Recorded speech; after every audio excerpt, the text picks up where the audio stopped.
चलो जयपुर ससुरा जाना डोलिया में के करा लगाई बरंग होलिया में। DJ Kanchan Raj, DJ Kanchan Raj, ad music recording studio Delhi. के करा लगाई बरंग होलिया में। चलो जयपुर ससुरा जाना डोलिया में। चलो जयपुर ससुरा जाना डोलिया में के करा लगाई बरंग होलिया में। के करा लगाई बरंग होलिया में। चलो जयपुर ससुरा जाने डोलिया में के करा लगाई बरंग होलिया में। दिलावा लगवनी धोखा हम पवनी हंस गईनी जान तोहरा बोलिया में के करा लगाई बरंग होलिया में।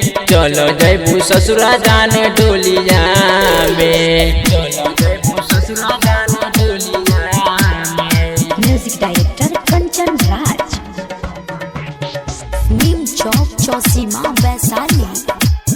Ad music recording studio Delhi. हमारा से प्यार कोके कैलू गदारी सीनावा पे दिहलू तू चौकू हो मारी। हमारा से प्यार कोके कैलू गदारी सीनावा पे दिहलू तू चौकू हो मारी। के करा लगाई रंग गलिया में के करा लगाई रंग गलिया में। चलो जयबू ससुरा जाने डोलिया में के करा लगाई रंग गलिया में। चलो जयबू ससुरा जाने डोलिया में। चलो जयबू ससुरा जाने डोलिया में। DJ Kanchan Raj, DJ Kanchan Raj, ad music recording studio Delhi. Neem Chowk Chausima Vaishali. बीटू बवाली से कोयले बारू घाट हो छोड़ देलू निरंजन निराला के साथ हो।